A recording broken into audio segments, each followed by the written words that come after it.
They thought she was just a gold digger who got lucky. They thought that by stripping her of her title, her home, and her dignity, they would break her. And when Vivian Hayes signed the divorce papers in complete silence, her husband and his cruel mother laughed, believing they had won. They didn't expect her to vanish into the shadows of poverty. They were wrong. 3 weeks later, the roar of a Gulfstream G650 drowned out all sounds on the airstrip of the year's most exclusive gala event. The door opened, and the woman who emerged was not the broken ex-wife they knew. She was a completely different person, and she had come to collect a debt that couldn't be paid with money. The rustle of paper was the only sound in the spacious library panelled in mahogany. Outside the windows, rain lashed against the panes of the Hayes mansion in upscale Connecticut, a rhythmic drumming that seemed to mock the destruction unfolding inside. Vivian Hayes sat with her back straight in the leather armchair. She didn't look at the man sitting across from her. Preston Hayes, the man she had loved for 5 years at that moment. He was checking his Philippe Patek watch with an air of bored impatience. Behind him stood his mother, Beatrice Hayes. Beatrice was a woman who wore her cruelty just as she wore her vintage Chanel pearls. Proudly and ostentatiously. "Just sign, Vivian," Beatrice snapped, her voice sharp and grating. "Don't drag this out. We all know you're trying to calculate how much alimony you can squeeze out of my son. But the prenup is ironclad. You'll get what you came with, which, if I remember correctly, was a suitcase full of nothing." Vivian's eyes were dry, no tears were left. She had cried them all 3 nights ago when she caught Preston in their bed with Stephanie, the daughter of the CEO of a rival pharmaceutical company. Preston didn't even apologize. He just sighed, ran a hand through his hair, and told her it was time to be realistic about their compatibility. "I don't need alimony," Vivian said quietly, her voice so steady that it surprised even her. Preston snorted, finally tearing his gaze from his watch. "Come on, Viv, don't play the martyr. My lawyers said you might try to claim the lake house. That's not happening." "I don't need the lake house," she repeated. "I don't need the city apartment. I don't need the car." She looked at the document. The divorce decree. It clearly stated that Vivian must vacate the premises immediately. She must cease using the Hayes surname in society within 30 days. She was to receive compensation of $5,000, the final insult calculated by Beatrice to make Vivian feel like a fired servant after 5 years of marriage. Vivian picked up the pen. "Make sure you initial at the bottom of page 4, the family lawyer, Mr. Henderson," pointed out without looking up. He seemed ashamed to be part of all this and shifted uncomfortably in his chair. Vivian didn't hesitate. She signed. Vivian Hayes, for the last time.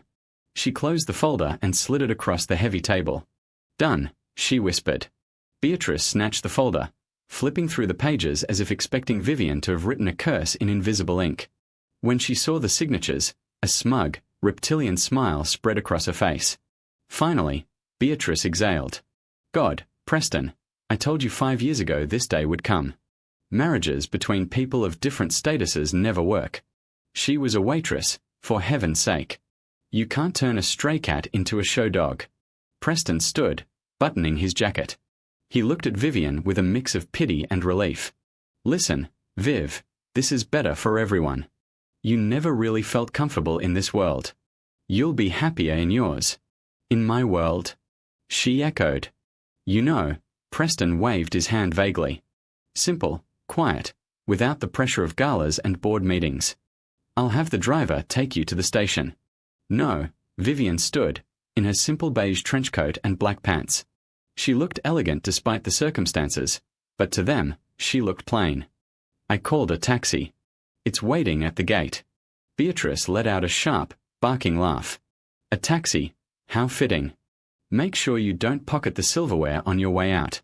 Vivian froze for a second. The air in the room grew heavy. She turned her gaze to Beatrice.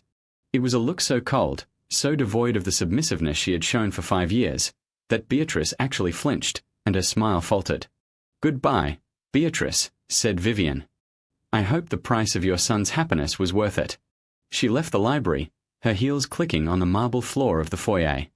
Her bags were already by the door. 2 modest suitcases. She didn't look back at the grand staircase, the crystal chandelier, or the life she had tried so hard to build. When the heavy oak door clicked shut behind her, she stepped into the rain. The taxi was idling at the wrought iron gates.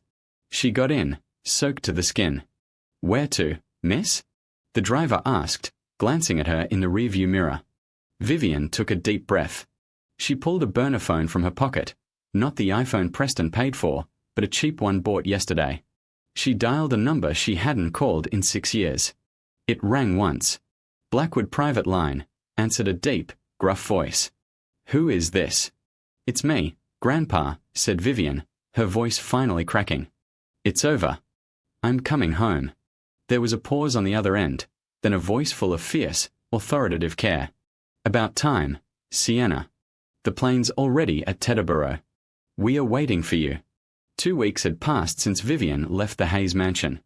For Preston Hayes, life had returned to what he considered normal. The divorce was processed at record speed thanks to judges in his father's pocket. The house was quieter, but he convinced himself it was a relief. No more Vivian begging to stay home for movie nights. No more Vivian looking out of place at his business dinners in last season dresses because Beatrice refused to allocate a proper wardrobe budget. He was free. "You look magnificent, darling," cooed Beatrice, adjusting his bow tie. They were in the penthouse at the Plaza Hotel. Tonight was the Starlight Gala, the most important social event on New York's calendar. It was a gathering of old money elite, industry titans, and political heavyweights. More importantly, tonight Preston was set to announce the merger of Hayes Industries with Sterling Group, the company of Tiffany's father. "Is Tiffany ready?" Preston asked, checking his reflection. He looked tired, though he'd never admit it. "She's waiting in the lobby," said Beatrice, beaming in her custom Versace. "That's the kind of woman who should be by your side, one who understands the value of image." Beatrice poured herself a glass of champagne. "I haven't heard a peep from that waitress since she left. I suppose she crawled back to some trailer park in Ohio where she came from." Preston felt a pang of guilt but suppressed it. "She's from a small town in Oregon, Mom. And she's probably fine." "She's tough. She's a nobody," corrected Beatrice. "And now we can finally erase that mistake from our history. Tonight is about the future. The Hayes name will stand stronger than ever." They arrived at the gala in a limousine. The venue was a massive private hangar at Kennedy Airport, transformed into a ballroom for the evening. The theme was aviation and innovation, fitting for this crowd. When they arrived, paparazzi flashes blinded them. Preston posed with Stephanie on his arm. She was a statuesque blonde who eyed the cameras with the practiced greed of a socialite living for the spotlight. "Preston! Preston!" shouted a reporter. "Is it true the merger happens tonight?" "You'll have to wait and see," Preston winked. Inside, the atmosphere was electric. Champagne flowed like a river, a live orchestra played, and billions in collective net worth mingled in one room. However, a wave of whispers rippled through the crowd. "Did you hear?" whispered a man in a tuxedo to his companion. "The guest list changed an hour ago." "By whom?" "Blackwood Corporation." Preston froze at the name. Blackwood Corporation was a myth, a business world horror story. It was a European conglomerate with interests in everything from shipping to aerospace. The family behind it was known for their seclusion. It was old money, older than the Rockefellers, and they were like royalty without crowns. "What happened?" asked Tiffany, noticing his paling face. "Nothing," muttered Preston. "Just rumors. Someone said Blackwood is here." Beatrice laughed. "Don't be ridiculous. The Blackwoods haven't appeared at public events in New York in 20 years. They live in their Swiss castles and ignore us all." Suddenly, the music stopped. Heavy velvet curtains at the back of the hangar, leading straight to the private runway, began to part. Outside, the fading roar of a jet engine could be heard, loud, powerful, and close. The massive hangar doors slowly opened, revealing the night sky and the wet runway gleaming under spotlights. A collective gasp swept the crowd. Just 50 yards away stood a sleek matte black Gulfstream G700, the world's most expensive private jet. But it wasn't just any plane. Painted in subtle gold was a crest, a roaring lion holding a chess piece. The Blackwood crest. "My God," whispered Beatrice, this time genuinely clutching her pearls. "It's them." A ramp extended from the plane. The crowd held its breath. First down were 2 security guards in impeccable suits. Then came an elderly man with silver hair and a cane. Arthur Blackwood, The patriarch, a man Preston had only seen in business textbooks. He paused at the foot of the ramp and turned, offering his hand. A woman stepped into the light. She wore a deep blue velvet gown that hugged her figure with a thigh-high slit. Real, heavy, flawless diamonds sparkled at her neck and ears. Her hair, which at Beatrice's insistence she always tied in a modest bun, now cascaded in dark, luxurious waves down her back. She descended the ramp with the grace of a queen and the predatory focus of a jaguar. When she stepped onto the red carpet leading into the hangar, the light hit her face. Preston dropped his champagne glass. It shattered, the sound echoing through the silent hall. Tiffany gasped. "Isn't that?" Beatrice looked like she was having a stroke. Her mouth opened and closed, but no sound came out. It was Vivian. But it wasn't the Vivian they knew. She didn't lower her eyes. She didn't slouch. She stared straight ahead, her gaze finding Preston across the entire room. She didn't smile. She merely lifted her chin slightly, acknowledging his presence as one might a bug on the windshield. Arthur Blackwood tucked Vivian's arm into his. "Shall we, Sienna?" Arthur asked, loud enough for the front rows to hear. "Yes, Grandpa," replied Vivian, her voice amplified by the hangar's acoustics, steady and commanding. "Let's go greet my ex-husband." The silence in the hangar was absolute, a stark contrast to the jet engine's raw moments earlier.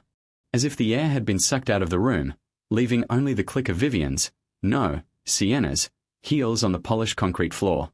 The crowd parted like the Red Sea. These were people who commanded armies of employees, who owned islands, and yet they stepped back with instinctive deference. The Blackwood name carried a weight beyond mere wealth. It carried the weight of history, of empires built and destroyed in silence. Arthur Blackwood limped along, leaning heavily on his cane, but his eyes were sharp as flint. He regarded the assembled elite with a mix of boredom and disdain. But when he looked at the woman on his arm, his expression softened to pride. Vivian walked with her head high, her heart pounding wildly against her ribs, a caged fury, but 5 years with Beatrice Hayes had taught her to wear a mask. She had learned to be invisible, to swallow insults, to be the good little wife. Tonight, she was burning that mask. They stopped right in front of Preston, Beatrice, and Tiffany. The three looked like a living tableau of shock. Tiffany clung to Preston's arm until her knuckles whitened. Preston was pale, sweat beading on his forehead. Beatrice, however, was turning a shade of purple that clashed with her gown. "Vivian," Preston croaked, his voice cracking. "What? What's going on? How do you know Arthur Blackwood?" Vivian looked at him, really looked at him for the first time. She didn't see the charming man she'd fallen for in a diner 5 years ago. She saw a weak man in an expensive suit, a man who let his mother dictate his happiness. "I don't just know him," she said, her voice cool and melodic. "I'm a Blackwood. Sienna Vivian Blackwood." "Impossible," hissed Beatrice, stepping forward. She jabbed a trembling finger at Vivian. "This is a trick. She's an imposter. She's a waitress from Oregon who doesn't know which fork to use for salad. She hired this actor to humiliate us." Arthur Blackwood laughed, a dry, raspy sound. He didn't even glance at Beatrice. He looked at a guard nearby. "If this woman points at my granddaughter one more time," Arthur said calmly, "break it." The guard stepped forward. Beatrice recoiled, pressing a hand to her chest. "Granddaughter?" squeaked Tiffany. But the Blackwood heiress disappeared 6 years ago. Everyone said she had a nervous breakdown. "I didn't have a nervous breakdown," said Vivian, shifting her gaze to Tiffany. "I had an awakening. I grew tired of a world where people are judged by the size of their fortunes rather than their character. I wanted to know if someone could love me for who I am, not the checkbook I carry." She turned her gaze back to Preston, her eyes filled with a deep sadness that wounded more than anger. "I walked away from billions, Preston. I changed my name. I worked as a waitress. I lived in a studio apartment. And when I met you, I thought I'd found it. I thought you loved plain Vivian, the girl who loved chess and bad coffee." Preston stepped toward her, his eyes wide. I loved you. I love you."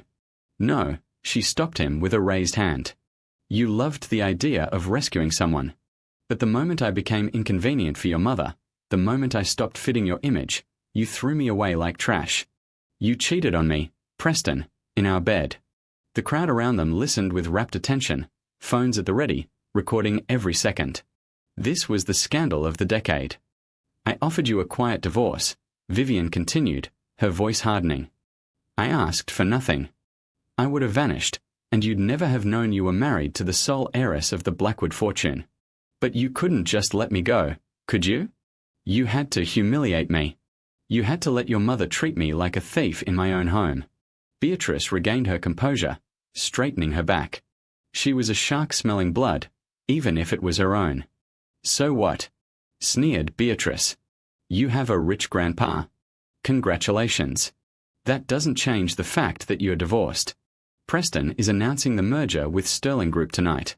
We are building an empire that even the Blackwoods will have to respect. You're just a relic of the past, dear. Go back to your plane. Vivian smiled. It wasn't a kind smile. It was the smile of a grandmaster who had just lured her opponent into a deadly trap.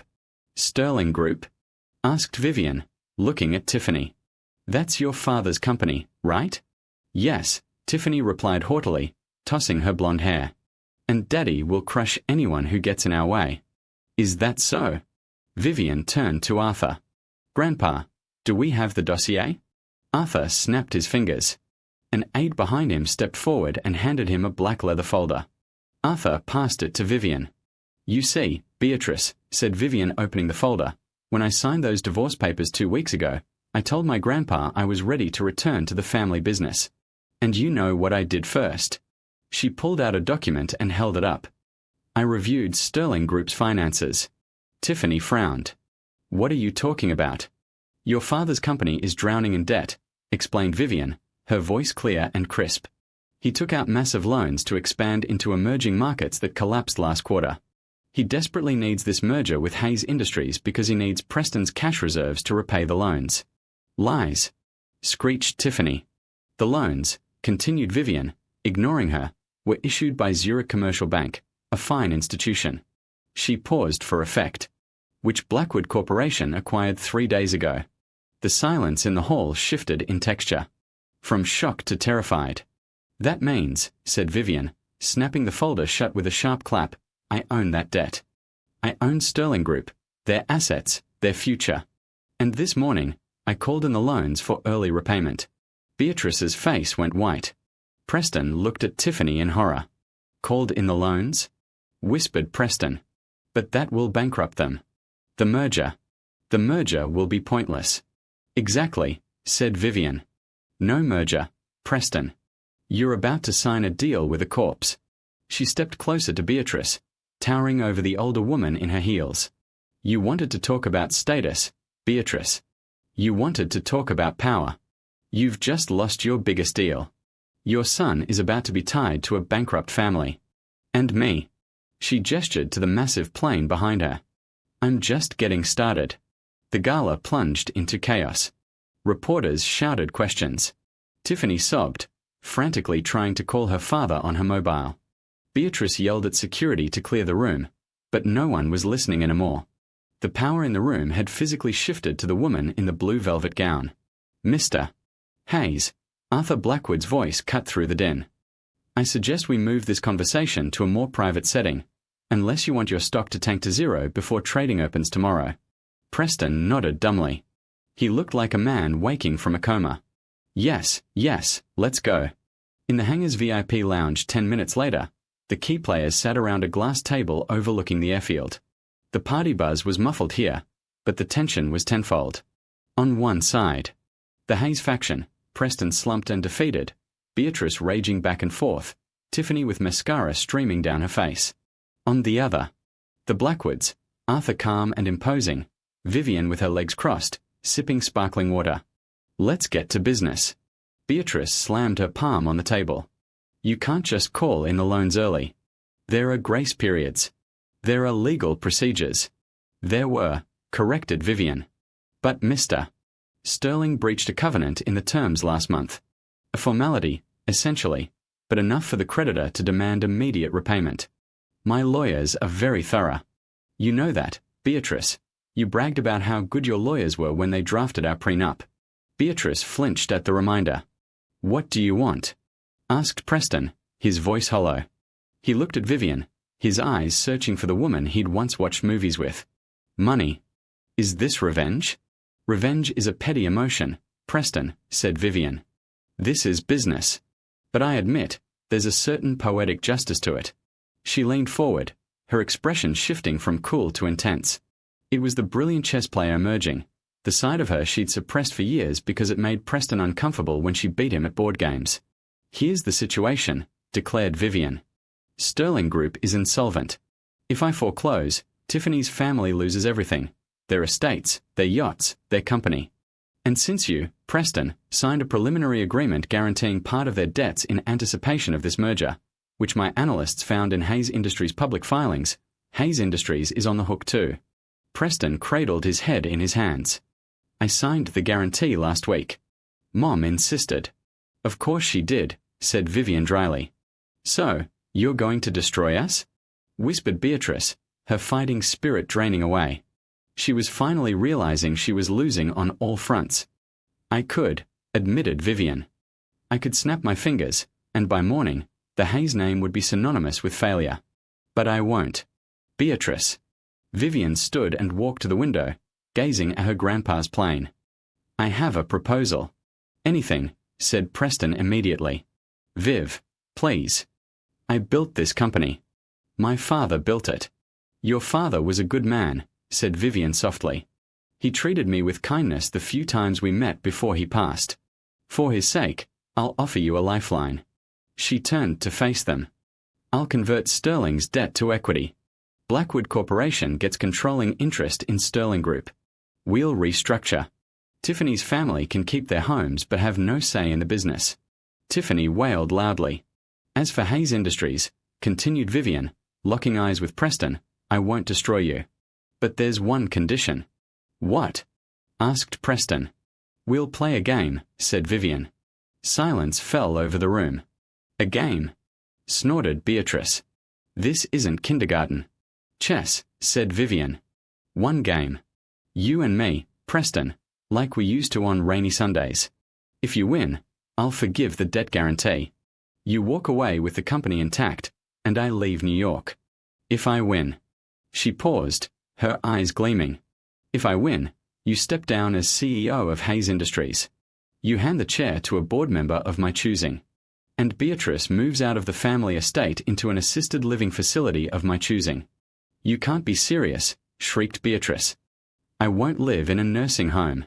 It's a very nice facility, said Vivian with a shrug. In Florida, far from here. Preston stared at Vivian. He remembered those games. He remembered usually letting her win, or so he thought. He'd always considered himself the better player. Ivy League grad versus waitress. But looking at her now, he realized he didn't know her at all. Why chess? Asked Preston. Because, said Vivian, returning to the table and planting her hands on it. For 5 years you treated me like a pawn, disposable material, existing only to shield the king. I want to show you what happens when a pawn reaches the other side of the board. Arthur Blackwood reached into his jackets in a pocket and pulled out a small portable chess set. It was made of ivory and obsidian. He set it on the glass table. Well, Mr. Hayes, Arthur threw down the gauntlet. Do you accept the wager, or shall we let the lawyers destroy your legacy by morning? Preston looked at his mother, who stared back with desperate hope. He looked at Tiffany, now useless to him. He looked at the board. He'd been chess club captain at Yale. He played well. Surely he could beat her. After all, she was just Vivian. I accept, said Preston, pulling back his chair. Vivian sat opposite him.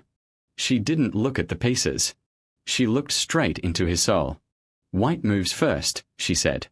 Make your move.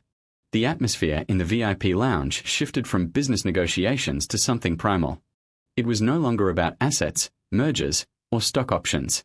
It was a gladiatorial arena compressed into 64 black and white squares. Preston Hayes adjusted his tie. The silk suddenly felt like a noose around his neck. He looked at the board. She sat perfectly still, hands resting in her lap, her blue velvet gown pooling around the chair like deep water. Her expression was unreadable, the same blank, polite mask she wore when Beatrice insulted her cooking. But now, behind her eyes, there was a steel resolve that terrified him. You said white moves first, Preston pronounced, his voice trying to reclaim its former arrogance. Fine. He reached out and moved his king's pawn to e4. A standard opening, aggressive, controlling the center. Like a man used to dictating terms. Vivian didn't hesitate. She moved her pawn to c5. The Sicilian defense. Preston smirked. Aggressive. You used to play the French defense, passive, waiting for me to make a mistake. I don't wait anymore, Preston, she replied quietly. The game unfolded quickly at first. The clack of ivory and obsidian pieces on the board was the only sound in the room. Beatrice stood behind Preston, gripping the chair back, her breathing ragged. Tiffany sat in the corner, scrolling her phone, watching her social status evaporate in real time on Twitter. Arthur Blackwood sat aside, sipping an espresso an aide had magically procured. He watched the board with a hawk's critical eye. By the 10th move, Preston felt confident. He'd developed his knights, controlled the center, and castled his king to safety. Vivian's pieces seemed scattered, her structure chaotic. She'd brought out her queen early. A novice mistake, or so he thought. You're exposed, Viv, said Preston, moving his bishop to pin her knight. Check your flank. You always forget to watch the diagonals. Really? Asked Vivian. She reached out, fingers brushing the top of her rook. She didn't retreat her knight to safety. Instead, she advanced a pawn on the opposite side of the board. Preston frowned. It looked like a pointless move, a distraction. Ignore it, Beatrice whispered in his ear. Go for her queen. She left it wide open. Preston nodded. He launched his attack. He moved his knight to d5, forking her queen and bishop. It was brutal. He looked up, expecting panic in her eyes. He expected the waitress who dropped plates when nervous. Instead, Vivian smiled.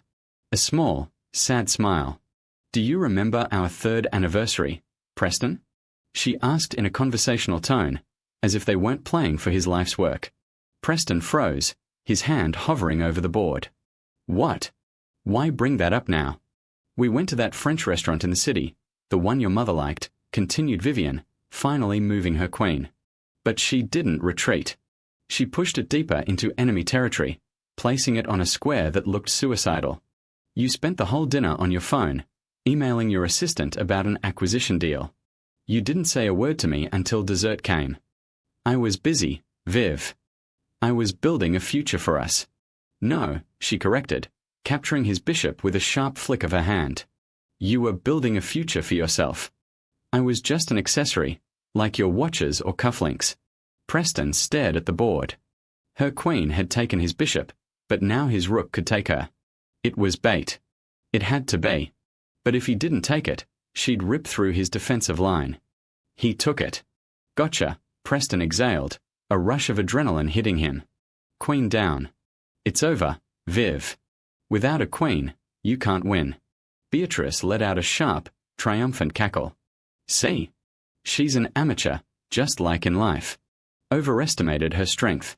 Vivian didn't look at the board where her queen had just been removed. She looked at him. That's your problem, Preston.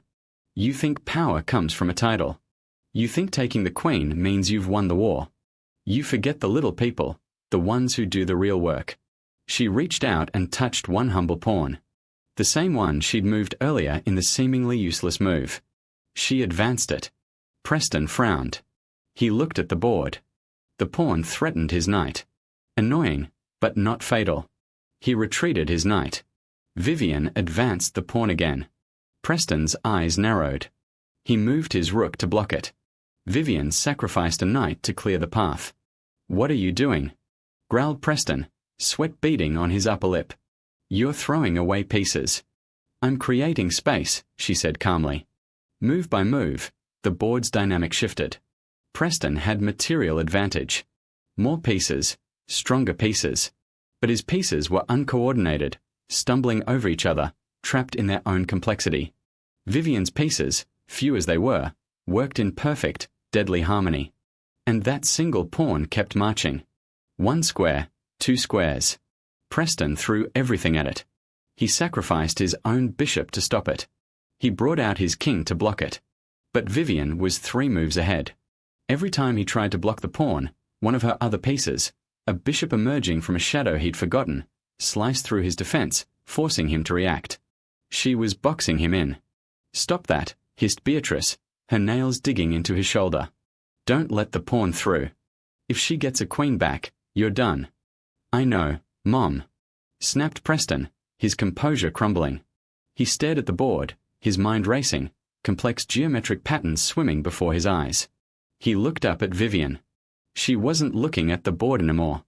She was watching him, parrying his moves. "You never once asked about my grandfather," Vivian said softly. "In 5 years, you knew I was an orphan, but you never asked about my lineage. You assumed I came from nowhere because I asked for nothing." She moved her rook to a 1. Check. Preston's king was forced to move. He had only 1 square left. Ideally, he'd retreat, but her bishop blocked the way. He was forced to step sideways, right into the pawn's path. "I didn't care where you came from," Preston lied, his voice shaking. "You did care," she said. "You liked that I came from nowhere. It made you feel important, made you feel like a savior. But you can't save someone who doesn't need saving, Preston." She reached for the pawn. It stood on the 7th rank, 1 square from the edge. 1 square from promotion. Preston scanned his defenses. He had nothing left. His rook was pinned. His queen was on the far side of the board, useless. His king was cornered at the edge. "No," whispered Preston. Vivian took the pawn. She advanced it to the final square. "Promotion," she announced. Arthur Blackwood handed her the captured piece from the table side. Vivian placed the new queen on the board. "Checkmate." The word hung in the air like a guillotine blade. Preston stared at the board. He blinked, trying to find an escape. He mentally traced moves. "If I go here, no. If I go there, no." But there was no out. The king was dead, defeated by a pawn he'd ignored 10 moves ago. Preston leaned back in his chair, air leaving his lungs in a tortured rasp. He looked up at Vivian, his eyes a mix of awe and horror. For the first time, he realized the woman he'd married was a stranger, brilliant, frightening. I lost," he muttered. "Yes," she said. No gloating. No triumph. She simply smoothed her dress. "You lost." Beatrice let out a choked scream. "No. This doesn't count." She distracted him. Arthur Blackwood stood, his cane thumping the floor with decisive finality. "The game was fair, Mrs. Hayes," said Arthur, his voice like scraping gravel. "Your son accepted the terms. And Blackwoods always collect their debts." Arthur signaled to the back of the room. 2 men in dark grey suits entered. They weren't guards, they carried briefcases with the discreet logo of Sullivan and Cromwell, one of the world's most prestigious law firms. "The documents are ready," said Arthur. Vivian looked at Preston, still staring at the chessboard, unable to process his downfall. "Sign them, Preston," said Vivian, "as I sign mine." Quietly. Preston Hayes' resignation was the fastest corporate beheading in Wall Street history. The Sullivan and Cromwell lawyers said no unnecessary words, they simply spread the documents on the glass table, covering the chessboard still displaying the humiliation. The papers were ruthless in their efficiency. They stripped Preston of his CEO title, voting rights, and board seat. He kept his shares. Vivian wasn't a thief, but they were placed in a blind trust managed by Blackwood Corporation. He remained wealthy, yes, but powerless, a passenger in his own car. Preston signed with a shaking hand. He looked like a man aged 10 years in 10 minutes. "Now, regarding the residency clause," said the lead lawyer, turning the page. Beatrice Hayes, sniffling into a handkerchief, looked up with venomous eyes. "I'm not going anywhere. This is my home. My husband built it." "Your husband left it," corrected the lawyer calmly. "And Preston just transferred ownership to the trust as collateral for the debt restructuring. As the new managing entity, we've determined the estate needs renovations." "Renovations?" screeched Beatrice. "You have 48 hours to vacate the premises," said Vivian. She was back at the window, staring at the night sky. She couldn't look at them anymore. It didn't feel like victory, it felt like cleansing wounds, necessary but painful. "Preston," Beatrice clutched her son. "Do something. They're evicting your mother." Preston gently pried his mother's fingers from his arm. He didn't look at her. "I can't do anything, Mom." You wanted the merger. You wanted status. This is the price. I did this for you. No, said Preston, his voice barely audible. You did this for yourself. And I let you. The realization seemed to break Beatrice. She collapsed into a chair, finally silent. Now, said Vivian, turning, the matter of the new CEO. Preston looked up. Who is it? Who are you putting in my chair? Some Blackwood lackey. No, said Vivian. Someone who knows Hayes Industries better than you. Someone who actually cared about the workers, the product, and the company's ethics. Someone you fired 3 years ago because you refused to cut corners on safety testing for new engine prototypes. Preston's eyes widened. You can't mean. The door opened, and a man entered. He was about 40, dressed in a neat but off-the-rack suit, a sharp contrast to the custom Italian wool dominating the room. He had a rugged face, intelligent eyes behind thin metal-rimmed glasses, and an aura of quiet competence. Lucas Mercer. Preston recoiled as if seeing a ghost. Lucas had been the chief engineer, a brilliant mind who was the company's heart until Preston fired him to save 4% on the quarterly budget. Hello, Preston, said Lucas evenly. He didn't look angry. He looked ready to work. Lucas is the new CEO, announced Vivian. He has full operational control. He reports to the Blackwood board, namely, me. He's an engineer, spat Preston. Not a businessman. Exactly, said Vivian. That's why the company will survive. Because he cares about what you produce, not just what you sell. Lucas nodded to Vivian. Thank you. I've already reviewed the Sterling merger docs. We'll scrap the toxic assets and refocus on the core aviation division. We can save jobs. Good, said Vivian. Get to work, Lucas. She walked past Preston, the sobbing Tiffany, the broken Beatrice. She signaled her grandpa. We are done. Sienna? Asked Arthur, offering his arm. Yes, Grandpa, she said. We are done.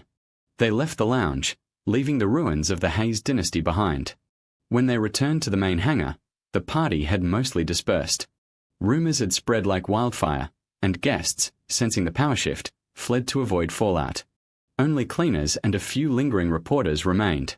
The remaining paparazzi went into a frenzy as Sienna and Arthur descended the stairs. Flashes lit up like lightning. Miss Blackwood! Miss Blackwood!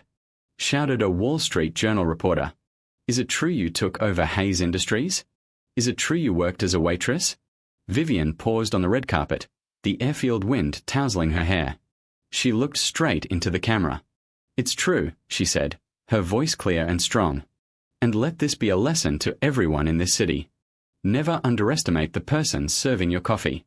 You never know when they might end up signing your paycheck. She turned and walked to the plane. The Gulfstream G700's engines were already spooling up, a high whine promising escape. The ramp was down, bathed in soft lead light. Vivian paused at the foot of the ramp. She glanced back at the hangar one last time. She saw Preston standing at the VIP lounge window, looking down at her. He seemed small, insignificant. A wave of relief washed over her. The pain was gone. The girl who cried in the bathroom because her husband forgot her birthday was vanished. You okay? Arthur asked softly, placing a hand on her shoulder. Yes, said Vivian. I mean it. I feel lighter. You played a magnificent game, Sienna, said Arthur. Your father would be proud. I know. She smiled. She began ascending the ramp. At the moment she reached the top, a black executive car screeched onto the airfield, bypassing security. It braked hard near the plane. The door flew open, and a man stepped out. It wasn't Preston. It wasn't anyone from the Hayes clan. He was tall, broad-shouldered, with dark hair and eyes burning with an intensity to rival the jet engines. He wore a tuxedo but carried it with the casual disdain of a man who owned any room he entered. Gabriel Stone. Vivian froze at the top of the ramp, breath-catching. Gabriel Stone was a corporate raider, known in the industry as the Undertaker because he bought dying companies and stripped them for parts. He was ruthless, dangerous, and, by all accounts, heartless. He was also the only man Vivian had ever met who could beat her at chess. They'd played once, years ago, at a charity event in London, before she went into hiding. The game ended in a draw. Going somewhere, Sienna? Gabriel shouted, his voice carrying across the airfield. Arthur tensed. Stone, what do you want? Gabriel ignored Arthur. He walked straight to the foot of the ramp, looking up at Vivian. His eyes skimmed her blue velvet gown, sparks of admiration or challenge in his gaze. I heard you rose from the dead, said Gabriel, a smirk playing on his lips. I heard you just devoured Hayes Industries for breakfast. Impressive. I'm busy, Gabriel, said Vivian coldly, though her pulse quickened. I need to fly to Zurich. Guessing. To close the Sterling acquisition deal. You might need help, said Gabriel. Sterling's books are worse than you think. Hidden liabilities buried in the Caymans. If you sign the papers as is, you're buying a bomb. Vivian narrowed her eyes. How do you know? Gabriel shrugged. Because I was planning to buy them myself next week. But you beat me to it. He reached into his jacket's inner pocket.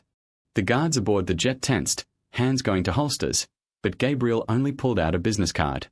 He flicked it onto the step, right at her feet. Call me, said Gabriel, unless you want your first move as CEO to be a billion-dollar mistake. He winked, turned, and walked back to his car without waiting for a reply. Vivian watched him go. Gabriel Stone, the most dangerous man in finance, had just given her a warning. He's dangerous, Sienna, cautioned Arthur, eyeing the card. Here's a shark. Vivian bent and picked up the card. It was heavy black stock with gold embossing. Just a name and number. She looked at the receding car, then the card in her hand. A slight thrill ran through her. No more weak men like Preston. No more being a victim. If she was going to rule an empire, maybe she needed a shark. She tucked the card into her dresser's bodice. I know, Grandpa, said Vivian, a new fire sparking in her eyes. But so am I. She stepped into the cabin, and the Gulfstream's heavy door sealed shut, cutting off the rain's noise and her past. As the jet taxied to the runway, ready to soar into the night sky, Vivian Hayes ceased to exist entirely. Sienna Blackwood had finally taken flight. Blackwood Corporation's private office in Zurich was a fortress of glass and steel, towering over the snow-dusted streets of the Swiss banking district. From her desk, Sienna Blackwood could see the Alps in the distance, sharp and unyielding against the grey sky. 3 days had passed since the New York gala. 3 days since she left Vivian Hayes on the airfield and reclaimed her birthright. Sienna sat surrounded by stacks of documents, her grandfather Arthur by the fireplace, watching her with quiet approval. That morning, he had officially stepped down as chairman, naming her his successor. The board voted unanimously in her favor. Fear, after all, is a powerful motivator. You've been staring at that file for an hour, Arthur noted, breaking the silence. The Sterling acquisition deal is ready to close. The lawyers are waiting. Sienna didn't look up, her finger tracing a line of figures on the spreadsheet before her. It was a subsidiary report. Shell companies registered in the Caymans, buried so deep in Sterling Group's paperwork that 3 different audit teams had missed them. Gabriel was right, she whispered. Arthur frowned. Stone. What are you talking about? The bomb, said Sienna, sliding the folder across the massive ebony desk. Look at this, Grandpa. Sterling Group didn't just borrow from us, they cross-collateralized their intellectual property through a Russian shadow bank. If we'd signed the deal as is, we wouldn't just buy their debts, we'd be liable for sanctions-busting money laundering. Arthur took the folder, his eyes widening as he scanned the data. He paled. My God. This would freeze our EU assets. It'd be a catastrophe. Gabriel Stone knew, said Sienna, leaning back in her chair. She twirled the black business card between her fingers. He warned me. He saved us billions. Why? Asked Arthur suspiciously. Stone doesn't do favors. He destroys competitors.